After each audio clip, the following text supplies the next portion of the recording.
قبلہ کے حوالے کہ سپہ سالار کے ہاتھوں کا خنجر کانپ جاتا ہے، سپہ سالار کے ہاتھوں کا خنجر کانپ جاتا ہے، تمہارا نام سنتا ہے تو لشکر کانپ جاتا ہے۔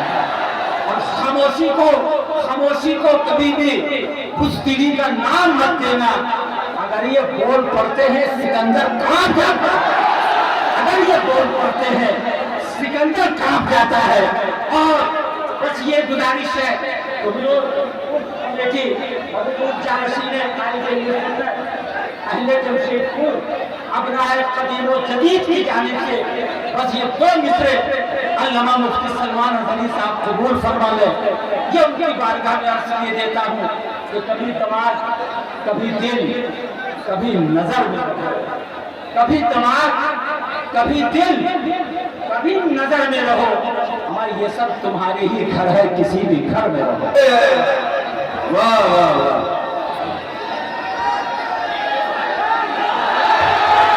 بیٹھیے بیٹھیے، آپ لوگ بیٹھ جائیے۔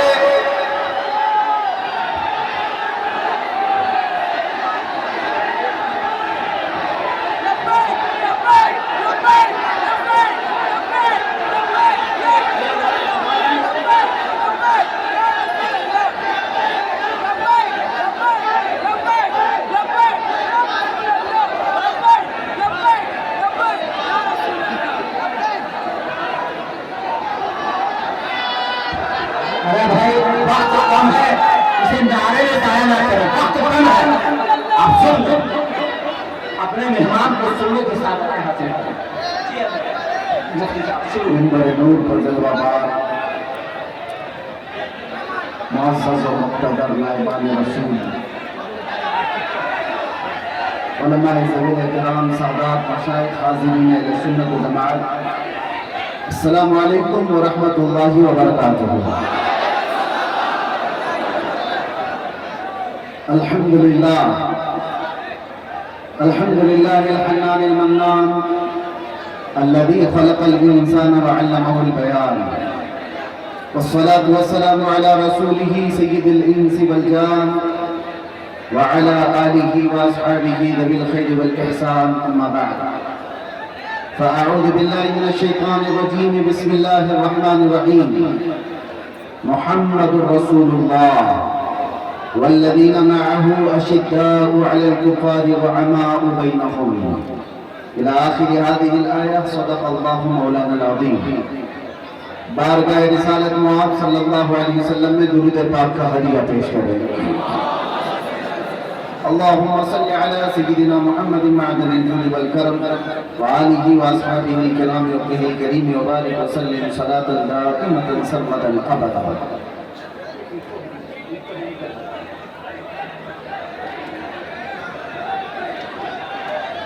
بہر دیدار مشتاق ہے ہر نظر، دونوں عالم کے سرکار آ جائیے، چاندنی رات ہے اور پچھلا پہر، دونوں عالم کے سرکار آ جائیے، سدرۃ المنتہا عرش و باغ و کرم، ہر جگہ پڑ چکے ہیں نشان قدم، اب تو ایک بار اپنے غلاموں کے گھر دونوں عالم کے سرکار آ جائیے۔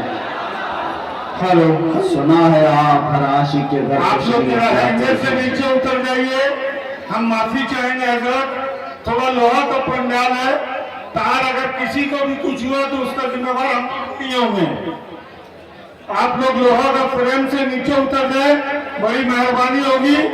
کہیں سے بھی کوئی تار اگر گراؤنڈ کیا تو پورا لوہا کا پنڈال ہے، اس میں پورا کرنٹ آ جائے گا۔ آپ لوگ سے بار بار ریکویسٹ کر رہے ہیں، گزارش کر رہے ہیں۔ ٹھیک ہے انشاءاللہ العزیز، کچھ نہیں ہوگا، کرنٹ تو ویسے ہی مسلمانوں میں پہلے سے موجود ہے، کرنٹ کو پھر کیا کرنٹ جائے۔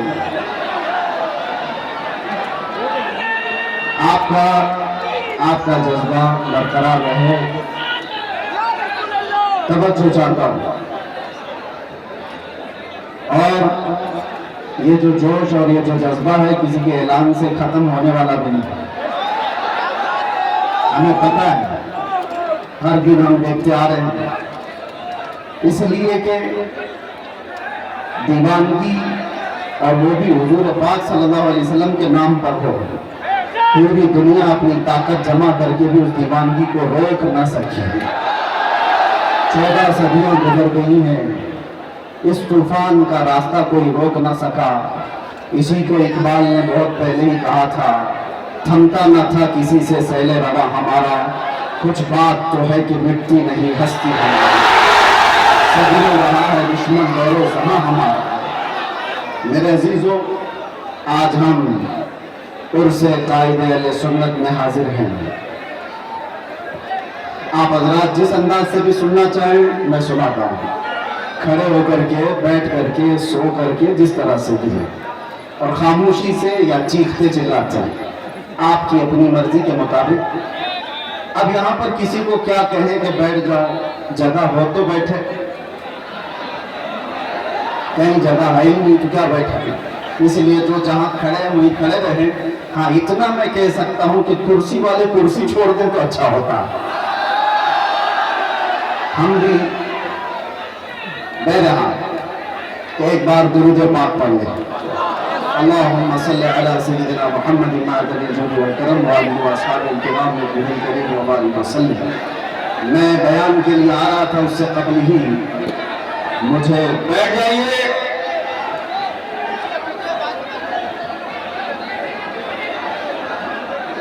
بیٹھیے بیٹھیے، دھکا مکی مت کریے، بیٹھ جائیے۔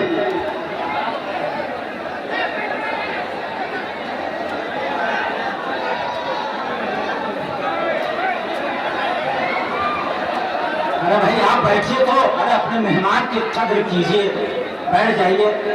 آپ مہمان آپ سے مخاطب، بیٹھ جائیے، بیٹھے، جلدی کیجیے، 1 سیکنڈ میں بیٹھ جائیے، جلدی کیجیے۔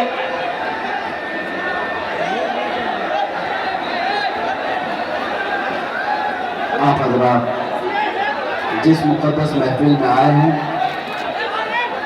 اس کی طرف توجہ کرتے ہوئے، اور خاص طور پر یہ ممبر جو ہوتا ہے، یہ ممبر رسول کہلاتا ہے۔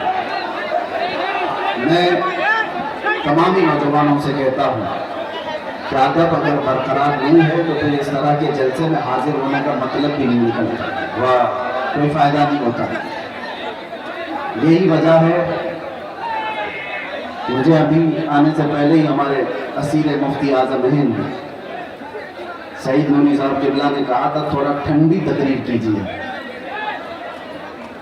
اب آپ مجھے بتائیں ایسے ماحول میں کون ٹھنڈی تقریر کرتا ہے؟ اور اسی وجہ سے ہم جلسوں میں جانا کم بھی کر چکے ہیں کہ یہ مجمع سنبھلنے کو سنبھلتا نہیں اور وقت ضائع ہوتا چلا جاتا ہے۔ بہرحال آج جس قائد اہل سنت کے عرس میں ہم حاضر ہیں، میں تھوڑا ہی وقت دوں گا، ایک ہی بات میں کہوں گا۔ پچھلے 3 دن سے آپ نے ان کی سیرت پر بہت کچھ سنا ہوگا، علماء، خطبہ، شعراء، یہاں پر بہت ساری چیزیں آپ کو سنا کر جا چکے ہیں، لیکن میں اپنی زندگی میں آج محسوس کرتا ہوں، پل پل گھڑی گھڑی اگر کسی کی یاد آتی ہے مشکلات میں، تو وہ ارشد القادری جیسے قائد کی یاد آتی ہے۔ آج امت کو جس قائد کی ضرورت ہے وہ ارشد القادری جیسا قائد ہے، جو علماء کو متحد کرے، مربوط کرے، سیاست میں ہماری قیادت کو ایک نام تک پہنچائے، ہمارے ملی مسائل کو کمرے کے اندر بیٹھ کر کے حل کر سکے، کوئی ایک دوسرے پر تیکھے نشانے کرنے والوں پر جا کر کے صلح و مصالحت کی بات کر سکے۔ وہ قائد آج ہمیں نظر نہیں آتا جو قائد اہل سنت کے اندر خوبیاں تھیں۔ حیرت ہوتی ہے کہ اتنے تبلیغی دور، اتنے تبلیغی سفر کرتے ہوئے وہ کتابیں کس وقت لکھتے تھے، ان کے قلم میں اللہ نے ایسی برکت رکھی تھی۔ ایک بات میں آپ کو بتاتا ہوں، اللہ تعالیٰ جس سے دین کی خدمت لیتا ہے اس کی زندگی کے وقت میں اللہ برکت دیتا ہے، وہ تھوڑے سے وقت میں بہت کچھ کام کر کے جاتا ہے، عام لوگوں سے یہ ممکن نہیں ہوتا۔ علامہ ارشد القادری علیہ رحمت و رضوان نے جو ایک قیادت کا اچھا چہرہ پیش کیا، کاش آج امت کو پھر سے ایک ویسا قائد مل جائے۔ اہل سنت و جماعت کے درمیان ایک ایسا اونچا چہرہ جس کے زلزلہ اور زیر و زبر سے پوری دنیا آج تک کانپتی ہے، جس کا جواب نہیں دیا جا سکا۔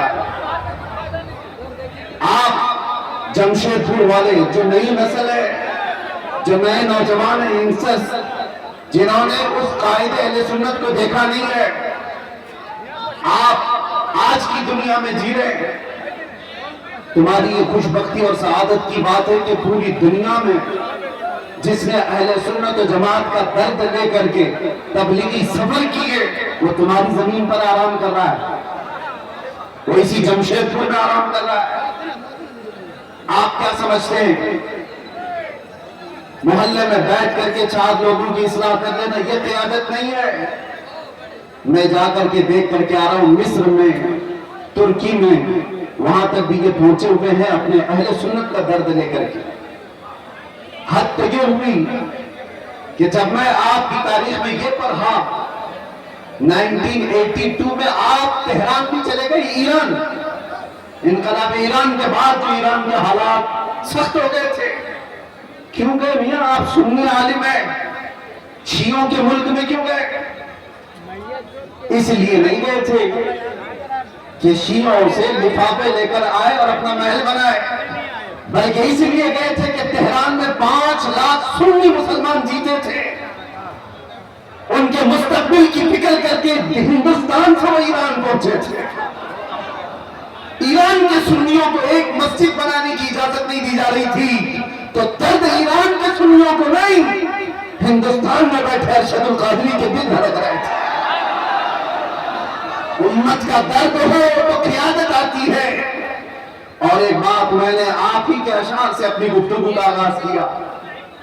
سب سے میری پسندیدہ نعت اکیلے میں جب بھی میں سنتا ہوں، سب سے زیادہ الحمدللہ اعلیٰ حضرت کی نعتوں کے بعد ارشد القادری علیہ رحمہ کی یہ نعت، اس لیے کہ ایسا ہے کہ یہ ہم جیل میں بھی گنگناتے تھے تو تسلی ہوتی تھی۔ پہلے دیدار مشتاق ہے ہر نظر، دونوں عالم کے سرکار آ جائیے۔ چاندنی رات ہے اور پچھلا پہر، دونوں عالم کے سرکار آ جائیے۔ یہ وہ کہتا ہے جس کا دل براہ راست مصطفیٰ سے جڑا ہوا ہوتا ہے، جس کی دل کی دھڑکنیں میرے آقا کے عشق میں دھڑک رہی ہو، وہ اس طرح کی تمنائیں کرتا ہے۔ اور ایک بات میں آپ کو بتاؤں، بہت سارے لوگوں کو دیکھ کر کے آپ کمپیئر نہ کرنا، جس کے سینے میں سچا عشق رسول ہوگا اس کے دل میں آٹومیٹک امت کا درد بھی ہوگا۔ یہ لازم چیز ہے۔ جو نبی سے بے پناہ محبت کرتا ہے، بائی ڈیفالٹ جس کو کہتے ہیں نا، آٹومیٹک اس کے اندر امت کی محبت اور امت کا درد آ ہی جاتا ہے۔ وہ ایسا نہیں ہے، ایسا نہیں ہے کہ امت کو توڑنے کی بات کر رہا ہوتا ہے اور رسول اللہ کی سیرت بیان کر رہا ہوتا ہے۔ جھوٹا ہوگا۔ نبی سے محبت کرنے والے کی سب سے پہلی علامت بیان کی گئی ہے، میرے آقا نے خود فرمایا، من لم یہتم بامرنا فلیس منا، جو اس حال میں صبح کیا کہ میری امت کا خیال نہیں کیا، وہ میری امت میں سے نہیں ہے۔ حضور نے فرمایا، جو امت مصطفیٰ کا خیال نہیں کرتا، حضور فرماتے وہ مجھ میں سے نہیں ہے۔ اور جو رسول اللہ سے محبت کرتا ہے اسے امت کا درد ستاتا ہے، امت کا درد ستاتا ہے۔ علامہ ارشد القادری رحمت اللہ تعالیٰ علیہ کی زندگی کو پڑھو اے نوجوان، کتنی جگہوں پر وہ سفر کرتے چلے گئے۔ اس زمانے میں جب ٹیکنالوجی اتنے عروج پر نہیں تھی، اسباب اتنے نہیں تھے، آج ہمیں وقت بچانے کے لیے اتنے پاپڑ بیلنے پڑتے ہیں۔ میں اپنی بات کر رہا ہوں، میں کہیں جا کر کے اپنے سفر کی داستانیں نہیں سنانے کا قائل نہیں ہوں، لیکن پھر بھی میں آپ کو بتاؤں کہ سفر کو بچا کر کے وقت کے لیے آج ہم اتنی کوشش کرتے پھر بھی اپنے گھر کو وقت نہیں دے پاتے، اپنے گھر کے لیے وقت نکالنا مشکل ہو جاتا ہے، جبکہ آج پلینوں کا سفر کرتے ہیں، ادھر سے بیٹھے ادھر اترے۔ اور یہ وہ اشخاص، وہ نفوس قدسیاں ہیں جنہوں نے کئی دنوں تک بسوں کے اور ٹرینوں کے سفر کیے تھے، اور پھر بھی امت کے درمیان جا کر کے خدمت اسلام کا وہ حق ادا کیا جو آج پلینوں کا سفر کر کے بھی 100 لوگ نہیں ادا کر سکتے، نہیں کر سکتے۔ وہ درد تھا امت کا۔ میں میرے والد گرامی رحمت اللہ تعالیٰ علیہ سے علامہ ارشد القادری رحمت اللہ علیہ کے متعلق بہت بچپن میں سنا تھا۔ جب میری عمر ابھی مشکل سے 7-8 سال رہی ہوں، اس وقت سے سنتے آئے جب ابھی مدرسے کی دہلیز پر قدم بھی نہیں رکھے. ہاں، کس وجہ سے سنتے تھے؟ وہ کثرت سے سرکار مفتی اعظم ہند کا اور حضور حافظ ملت کا ذکر کرتے اور علامہ ارشد القادری رحمۃ اللہ علیہ کے متعلق بتایا کہ کرناٹک کی سرزمین پر، کرناٹک کی سرزمین آپ ایسا سمجھیں کہ آج کے دور میں بھی علم دین سے شغف رکھنے والی اتنی وہاں پر قوم آباد نہیں ہے. آج بھی ایسے حالات ہیں. اس زمانے میں فرماتے تھے میرے والد کے ایک خط لکھا تھا خالی، اور اس خط کی بنیاد پر وہ جانتے بھی نہیں تھے ہمیں. آ گئے اسٹیشن پر آ کر کے پوچھنے لگے کہ فلاں مولانا نے خط لکھا تھا مجھے، میں یہاں آیا ہوں.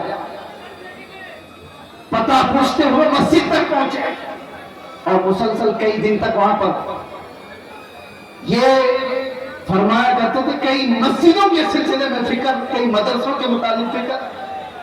اور آج ان کا ایک درد میں ایک جملے میں بتاتا ہوں، علماء سمجھ جائیں گے، علماء سمجھ جائیں گے. بڑے بڑے قائدین، معاف کریں میں کسی کو ٹونٹ نہیں کرنا چاہتا، بڑے بڑے پیر بنے، کچھ بھی بنے، امت کا درد نہیں ہے تو ان کے لیے یہ جملہ ہے. علامہ ارشد القادری رحمۃ اللہ علیہ نے، اور وہ جس کے لیے کہا تھا وہ بھی کوئی عام آدمی نہیں تھے، وہ اپنے زمانے کے بہت بڑے خطیب تھے، بہت بڑے خطیب تھے جن کا توتی بولتا تھا ہندوستان میں. اس کے باوجود علامہ ارشد القادری ان کو خط میں لکھتے ہیں کہ امت کے حالات کے سلسلے میں اگر آپ خاموش رہے تو آپ کی بیداری کے لیے میں کیا کر سکتا ہوں. تو جملہ کتنا پیارا ہے، فرماتے کاش مجھے سورہ اسرافیل مستعار مل جاتی. فرماتے ہیں اسرافیل علیہ السلام کی سور مجھے ادھار میں مل جاتی، وہ پھونک پھونک کر کے میں ہنگامہ محشر بتا دیتا آپ کو بیدار کرنے کے لیے. یہ درد تھا میرے عزیزوں، درد تھا. آج ضرورت ہے اس بھولی بھالی امت کو اس طرح سے ایسی آوارہ چھوڑنے کی بجائے ان کے راستے طے کیے جائیں، ان کے راستے طے کیے جائیں. میرے عزیزوں، جو حالات یہاں پر بنے ہوئے ہیں اس سلسلے میں بھی میں آپ سے کہوں کس طرح کے حالات بنے. آج اگر علامہ ارشد القادری ہوتے تو یہ چپی اور خاموشی تو نہیں ہوتی. کم سے کم میں جو بولنا چاہ رہا، ہمارے علماء جیلوں میں بند ہیں، ان کے سلسلے میں آواز کوئی کیوں نہیں اٹھاتا. بریلی شریف خاندان اعلیٰ حضرت توقیر رضا صاحب آج تک اندر ہیں، اور قمر غنی عثمانی صاحب 4 سال سے اندر ہیں. کسی کو ڈر لگتا ہے تو الگ بات ہے کہ ان کے نام لے لیے، ان کے نام لے لیے، ہمارے لیے معاملات میں آ جائے. کچھ ہے تمہاری ایسی سوچ ہو، امت مصطفیٰ کا وہ حصہ ہے یا نہیں، ٹکڑا ہے یا نہیں. میرے آقا فرماتے ہیں مثل المؤمن کمثل جسد اذا اشتكى عضو تداعى له سائر الجسد بالسهر والحمى. مومن کی مثال ایسی ہے کہ جیسے ایک جسم کے کئی اعضاء، ایک جسم کے کئی اعضاء، اگر بخار آئے تو ہاتھ میں بھی تکلیف ہوگی، پیر میں بھی تکلیف ہوگی، سر میں بھی درد ہوگا. مومن کی مثال ایسی ہے کہ ایک مومن کو درد ہوگا تو سارے مومنوں کو درد ہونا چاہیے، سارے مومنوں کو درد ہونا چاہیے. مدرسے والے، تنظیموں والے، خانقاہ والے یہ سوچ کے بیٹھے ہو کہ ابھی ہماری خانقاہ پہ تھوڑی نہ کوئی مسئلہ آیا ہے، وہ چاہتا ہے تو جائے. اگر تمہاری ایسی سوچ ہے تو انتظار کرو، کل آپ کی باری ہے، کل آپ کی باری ہے. کتنا بچنا چاہو گے؟ جو سیکولر بن بن کر کے اپنے آپ کو چھپاتے تھے آج ان کی حالت ایسی ہے، آج حالت ایسی ہے. دھوبی کا کتا نہ گھر کا نہ گھاٹ کا، نہ وہ ان کے ہو پائے نہ سنیوں کے ہو پائے. اسی لیے مسلمانوں آج جو ضرورت ہے تمہارے اندر، باقی میں کسی اور کو بیدار کرنے نہیں آیا. بڑے بڑے لوگ موجود ہیں، بڑے بڑے لوگ ہیں. نوجوان جو مجھے سنتے ہیں ان سے اب ایک ہی بات کرتا ہوں، اب شاید تم ڈھونڈتے رہ جاؤ دوسرا ارشد القادری ملے گا نہیں واہ واہ جو تمہاری قیادت کرے. ارے ہمیں نہیں ملتا تمہیں کیا ملے گا؟ سبحان اللہ. درد ہے اس لیے وہ درد ہے کہ ان معاملات میں امت کے معاملات میں جو اپنے گھر سے نکل کر کے ہر جگہ جاتا تھا وہ کون ہے آج؟ کون ہے؟ مدارس اسلامیہ پر کچھ آنچ آئے تو کوئی بات کرنے والا؟ سبحان اللہ. پچھلے 1 سال سے زیادہ ہو گیا ہوگا الجامعۃ الاشرفیہ مبارک پور جو ازہر ہند کہلاتا ہے کس طرح کی مصیبتوں سے گزرا ہے سارے علماء کو پتا ہے. سارے علماء جانتے ہیں.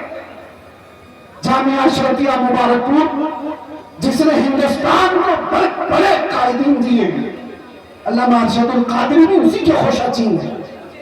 آج اشرفیہ کے اوپر کیا حالات ہیں آپ کو پتا نہیں ہے؟ علماء کو جانتے ہوں گے حکومت کی کیسی سختیاں بنا تنخواہ لیے ہوئے وہ کئی مہینوں سے وہاں خدمت کر رہے ہیں. ان کی تنخواہیں بند کر دی گئی ہیں روک دی گئی. ہمارے ان حالات پر اگر قیادت نہیں ہوتی تو پھر کن حالات پر قیادت ہوگی؟ کن حالات پر قیادت ہوگی؟ منبروں پر ایک دوسرے کی امامیں کھینچنے پر. توجہ چاہتا ہوں رئیس القلم ہمیشہ یہ چیز پسند فرماتے تھے کہ امت کا درد رکھنے والا کوئی عالم کسی خطے کا ہو وہ میرے گھر کے بچوں سے زیادہ عزیز ہے. ان کا یہ درد جو میں نے محسوس کیا. آج اپنوں کے لیے الگ مسائل غیروں کے لیے الگ مسائل یہ نہیں تھا ان کے گھر. میں نے آیت اسی لیے پڑھی ہے زرقانی صاحب ابھی جو کہہ رہے تھے کہ علامہ ارشد القادری رحمۃ اللہ تعالیٰ علیہ کی سیرت پر ان کا یہ جملہ سونے کے حرفوں سے لکھنے کی قابل ہے. اپنوں سے غیروں سے مقابلہ ہو تو ڈٹ جائیے اپنوں سے مقابلہ ہو تو ہار جائیے. یہ جملہ آسان نہیں ہے پریکٹیکل بہت مشکل ہے اور یہی قرآن کا مفہوم ہے اشداء علی الکفار رحماء بینہم. صحابہ کی یہی صفت تھی وہ سخت تھے تو غیروں کے لیے اور آپس میں نرم دل تھے. ایسے نرم دل ایسے رحم دل تھے. سختی ان لوگوں پر کرنی چاہیے تھی جو میرے نبی کی شان میں بھونکتے ہیں نہ یہ کہ مسلمانوں کے لیے. جب سے یہ چیزیں ہمارے اندر بدل گئی تو ہمارے حالات بھی ایسے تتر بتر ہو گئے. آج دیکھو کوئی بھی آ کر کے ایک چھوٹا سا لیڈر بھی مسلمانوں کی چھوٹی سی ٹکڑی کو کاٹ کے لے کے چلا جاتا ہے. ہر جگہ یہی حالات ہے ہر جگہ یہی حالات ہے. مجھے کسی مسئلے پر بات کروں یہ سمجھ میں نہیں آتا. مسلمانوں کے جو معاملات ہیں نشہ اتنا زیادہ عام ہے کہ ان کے نشہ خوری پر بات کریں زنا بڑھتا جا رہا ہے اس پر بات کریں عورتوں کی بے حیائی عروج پر آ گئی اس پر بات کریں ایجوکیشن میں اتنے پیچھے ہو گئے اس پر بات کریں. سمجھ میں نہیں آتا ہزار مسائل ہیں ہمارے کن مسائل پر بات کریں. اخیر میں جا کر کے ہمارا جو درد ہے وہ اس نقطے پر پہنچتا ہے. ان کو ایک ایک مسئلے کا علاج کرتے رہو کہ زندگی تمام ہو جائے گی. بیماریاں بڑھتی چلی جائیں گی. بیماریاں بہت ہیں لیکن علاج ایک ہی ہے. امت مصطفیٰ کا علاج ایک ہی ہے. وہ علاج کا نام ہے کہ محمد سے وفا تمہیں تو ہم دے رہے ہیں. وہ ایک ہی علاج. آج امت کو ان قدموں سے جوڑنے کی ضرورت ہے. جب جب حلقوں کی بات ہوتی ہے جب جب اپنے خاص جماعت کی بات ہوتی ہے تو امت بار بار جھگڑے کرتی ہے. جماعت سے مراد میں اہل سنت کی بات نہیں کر رہا ہوں صرف پیروں کے اپنے حلقوں کی بات. یہ پیر کا مرید اس سے نہیں مل سکتا وہ پیر کا مرید اس سے نہیں مل سکتا. ان سے سلام اس کا نہیں اس کا سلام اس سے نہیں.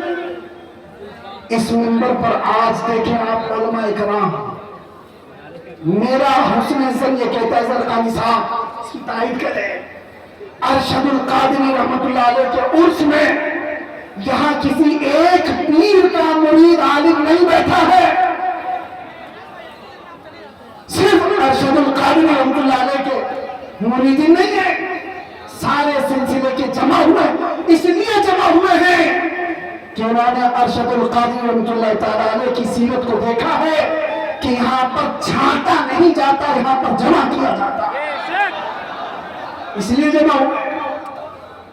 باقی تو ڈر لگتا ہے، ان کے بھی اسٹیج خاص ہیں سب کے، ہمیں پتہ ہے، میں کھل کر بول رہا ہوں، سب خطیبوں کے سب شاعروں کے اسٹیج خاص ہیں، اس اسٹیج والا اس اسٹیج پہ نہیں جائے ہے، سنی ان کے بٹے ہوئے ہیں، لیکن میرے عزیزوں علامہ ارشد القادری رحمۃ اللہ تعالیٰ علیہ کے زمانے میں بھی اور ان کی حیات کے بعد بھی آج یہ منبر گونا وہ خصوصیات کے ساتھ جو جمع ہے، کاش امت کے تمام سنی علماء کا اتحاد اور قیادت زندہ ہو جائے۔ میرا وجدان کہتا ہے پورا ہندوستان کو چھوڑو، جمشید پور کے سنی اکٹھے بنے ہندوستان کو ہلانے کے لیے کافی ہو جائے۔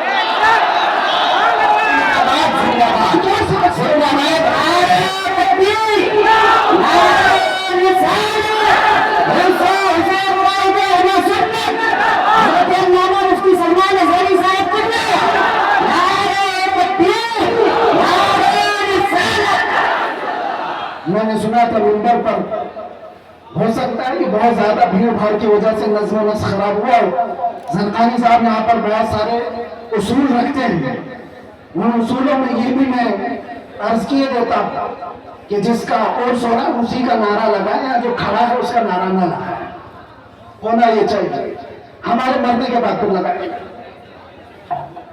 یہیں سے تو شخصیت پرستیاں شروع ہوئی، مجھے کم لقب دیا، مجھے چھوٹے نام سے بلایا، پوسٹر میں میرا نام وہاں چپکایا ہے، انہی معاملات میں تو ہے۔ میں کتنے لوگوں کو جانتا ہوں چھوٹے نام کی وجہ سے اور پوسٹر میں ادھر ادھر ہو جانے کی وجہ سے ان کی برہمی آسمان پر ہے، اور کوئی سالوں سے جیل میں سڑ رہا ہے، ایک بار ماتھے پہ شکن نہیں آئی۔ درد اگر تمہاری اپنی عزتوں کا ہے تو تمہاری عزتیں نیلام ہو جائیں گی، اور درد اگر امت کا ہے ہر دن تمہاری عزت بڑھائی جائے گی، ہر دن عزت بڑھائی جائے گی۔ اسی لیے میرے عزیزوں آج بات کرتے ہیں ناموں سے رسالت کے اس اہم مسئلے پر۔ علامہ ارشد القادری رحمۃ اللہ تعالیٰ علیہ کی زندگی اس کے لیے شاہد عدل ہے۔ آپ کے ایمان متعلق سب کو معلوم ہوگا، سب کو معلوم ہے علامہ ارشد القادری بہت بڑے مناظر تھے۔ مناظر کا مطلب کہ آپ کی جنریشن سمجھنا مشکل ہے، ڈیبیٹ میں ایسے ماہر تھے کہ سامنے والے کو چت کر رہے تھے، لیکن یہ مناظرے کس کے لیے ہوتے تھے؟ گھوم پھر کر کے آپ ہسٹری نکالیں، علامہ ارشد القادری کے سارے مناظرے اس بات پر تھے کہ کہیں سے اگر تھوڑی سی بدبو بھی آئی تو میرے نبی کی شان میں گستاخی ہوگی، عصمت رسالت پر پہرا دینا ہے، ناموں سے رسالت کی حفاظت ہے۔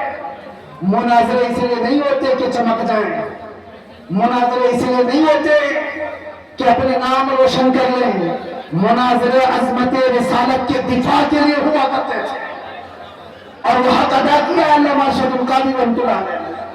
حق ہے، میں جامعہ اشرفیہ مبارک پور میں جب پڑھنے کے زمانے میں تھا، میں نے سنا تھا اپنے ایک استاد سے کہ حضور حافظ ملت کے ساتھ علامہ سفر پر تھے، علامہ ارشد القادری۔ ایک چھوٹی سی کتاب حضور حافظ ملت لے کر چل رہے تھے، اور لکھنؤ کا شاید سفر تھا، اور راستے میں علامہ ارشد القادری رحمۃ اللہ علیہ اس کو پڑھتے رہے، اس کے بعد رکھے گئے۔ بعد میں پہنچنے کے بعد جس صاحب کے گھر پر مہمان تھے، حضور حافظ ملت بھی وہاں گئے، پوچھا کہ مولانا ارشد القادری کتاب کہاں ہے وہ جو ساتھ لے کر چلے تھے؟ کہا حضور میں تو لینا بھول گیا، چھوٹ گئی تھے، چلی گئی۔ حضور حافظ ملت کو وہ کتاب کی زیادہ ضرورت تھی، بہت شدید ضرورت تھی۔ آپ ناراض ہو گئے، کہا اتنی بھی کتاب کا آپ خیال نہیں کر رہے، ساتھ میں سفر، کہا کہ حضور تھوڑا سا وقت دے دیں، تھوڑا سا وقت دے دیں،